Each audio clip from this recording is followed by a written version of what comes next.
note in the voluntary versus involuntary shedding. Yes, there's a lot to note in that. There's a lot to explore in that. You know, is the process of going to the underworld voluntary? Is it involuntary? We all say we want to change, right? We all say I want to transform, right? The interesting thing in the story of Inanna is that she, before she goes down to the underworld, she tells her attendant, um,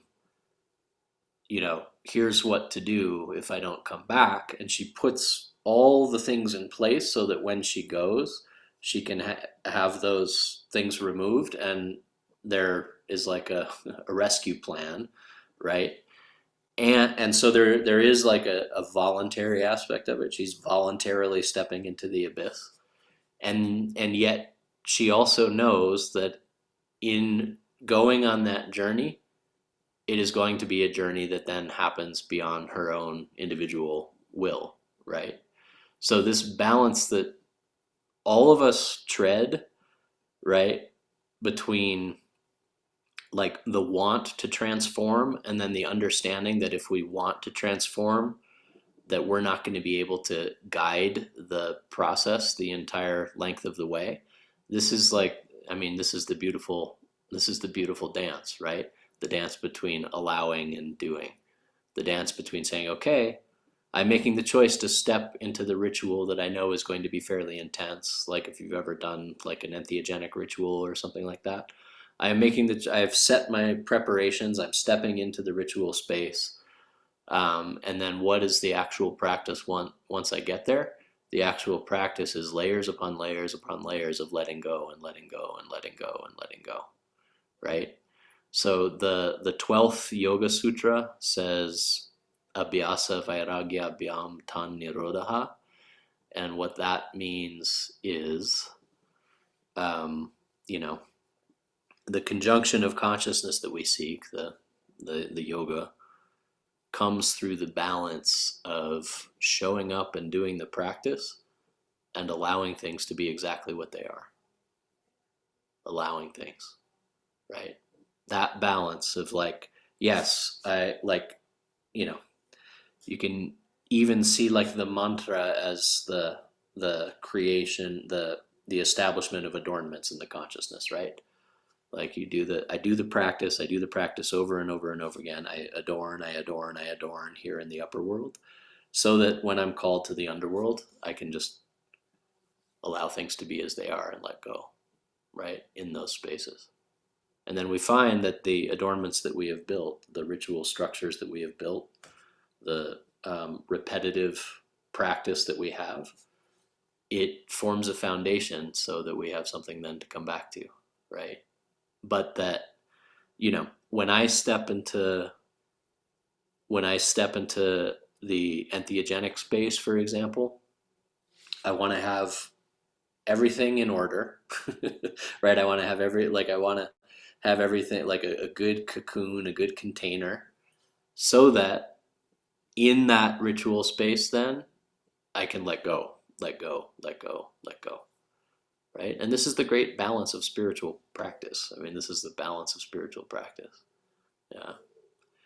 The involuntary the involuntary conjunction.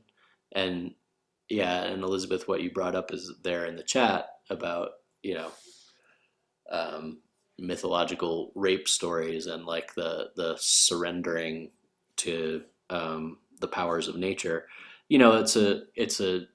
It's a very deep topic, um, and it's a topic that can be uncomfortable for people. Um, but when we understand, for example, that like the seeresses of Apollo, people who are used to going into trance states, would often describe it as like being taken against their will, right? That's how they would describe it. That was the language they used, right?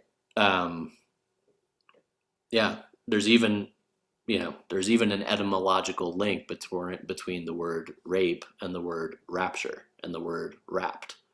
It means to be taken away, right? And so in those Greek myths, the taking away that is being described, right, um, it's the understanding that when one is like seized by the gods, which means like taken into deep trance, when one is seized by the gods, it is a turning over of one's will. It is a turning over of one's individual will. Yeah. Now, that doesn't get around the fact that those stories, it's difficult to see into that.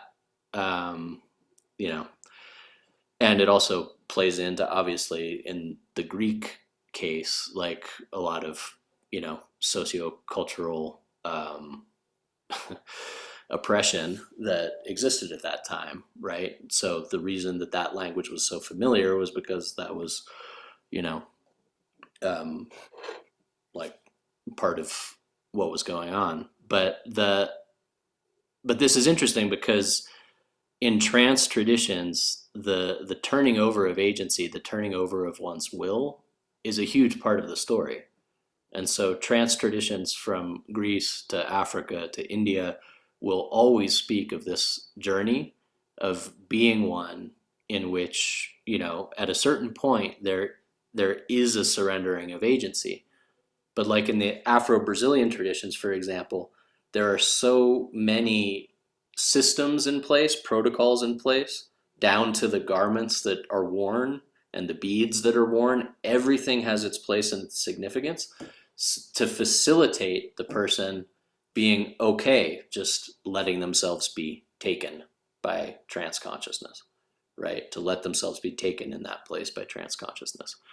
It's one of the biggest issues that the modern West has with trance is the loss of agency, right? It's the reason that it's been pathologized so much by the psychology world, because for that very specific reason of, in an individualistic culture, the idea that we could voluntarily give up agency is like the worst possible thing to suggest, right? But these trance traditions do involve, that point where we say, okay, you know, all of the adornments are in place. The ritual space has been set. The rhythms have been invoked so that the energies that don't need to be there have been cleared out, right? You could call it like the whole garland of ritual energies have been kind of worked with to be cohesive. And now within that space, we can enter that space and let ourselves be taken into the greater. Yeah.